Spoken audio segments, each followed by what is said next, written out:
2000-ից 2018 թվականների ընթացքում Հայաստանի նախագահի օգնականի, նախագահի աշխատակազմի ղեկավարի, ազգային անվտանգության խորհրդի քարտուղարի, տարածքային կառավարման եւ զարգացման նախարարի ու փոխվարչապետի պաշտոնները զբաղեցրած Արմեն Գևորգյանը 5 միլիարդ դրամի չափով ապօրինի եղանակով ստացված եկամուտներն օրինականացրել է։ Պարզվել է, որ վերջինիս եւ իր մերձավոր ազգականների անվամբ 2004-ից 18 թվականների ընթացքում գրանցվել է Երևանում եւ Հայաստանի մարզերում գտնվող հիշյալ պաշտոնյային փաստացի պատկանող ընդհանուր 39 անշարժ գույքերի նկատմամբ սեփականության իրավունք։ Բարձրաստիճան պաշտոնյայի հետ փոխկապակցված անձանց անվամբ Չեխիայի Հանրապետությունում գտնվող եւս 10 անշարժ գույքերի ընդհանուր շուկայական արժեքը կազմել է $920,000։ Բացի այդ, պարզվել է, որ նշված անձինք բանկային գործարքների եղանակով շրջանառել են դրամական միջոցներ, սակայն ինչպես գնված անշարժ գույքերի շուկայական արժեքների, այնպես էլ շրջանառված դրամական միջոցների հարաբերակցությունն էականորեն տարբերվել է նրանց կողմից ստացված եկամուտներից։ Արմեն Գևորգյանին մեղադրանք է ներկայացվել հանցավոր ճանապարհով ձեռք բերված առանձնապես խոշոր չափերով գույքն օրինականացնելու համար։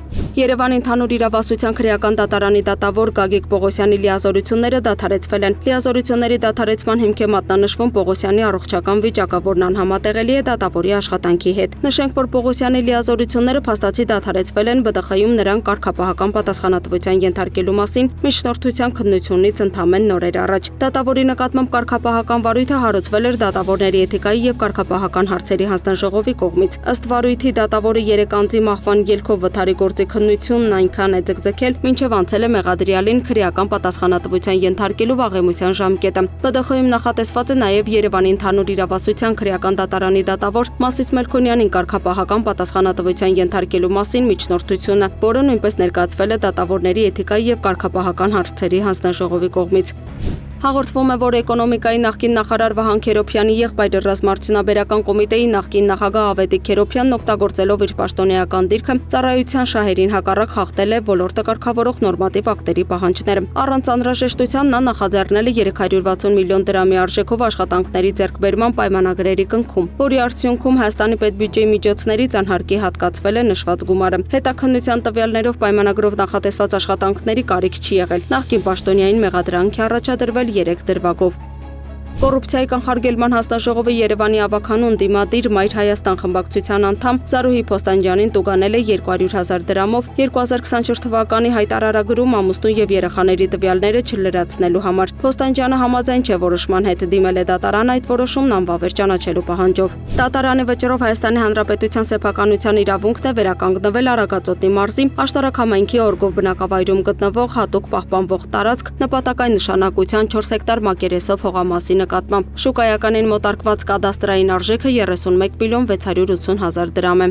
Հակակոռուպցիոն կոմիտեում քննվող քրեական վարույթի շրջանակում ձերբակալվել են Կոտայքի մարզի Պտղնի համայնքի նախկին ղեկավար Առաքել Վիրաբյանը եւ եւս 3 անձ։ Նախկին պաշտոնատար անձը մեղադրվում է խարդախության եւ վատման եղանակներով առանձնապես խոշոր չափերով հափշտակության, պաշտոնեական լիազորություններն անցնելու, պաշտոնեական կեղծիք կատարելու եւ առանձնապես խոշոր չափերով փողերի լվացման մեջ։ Ձերբակալված մյուս անձինք մեղադրվում են համայնքի նախկին ղեկավարի կողմից վերը նշված առերևույթ հանցանքների կատարման օժանդակելու եւ փողերի լվացման մեջ։ Քրեական վարույթն առնչվում է Պտղնի համայնքի վարչական սահմաններում գտնվող պետական եւ համայնքային 23 միավոր հողերի հափշտակությանն ու փողերի լվացմանը։ Համայնքից աճուրդով 150,000 դրամով գնված հողի մի մասը փոխանակվել է 600 միլիոն դրամ արժողության բնակարանի հետ։ Կրակոցներ են հնչել Շենգավիթ համայնքում Մանանդյան 29 շենքի բակում։ Ոստիկանները նշված շենքի փողոցային հատվածում հայտնաբերել են 2 չկրակված, մոտ 5 կրակված պարկուճներ, կրակված պարկուճի գնդակ եւ առնանման հետք։ Տարածքը սահմանազատել են պարեկները։ Տեղում պարզվել է, որ 2 հոգի հրազենային վնասվածքներով տեղափոխվել են Էրեբունի բժշկական կենտրոն։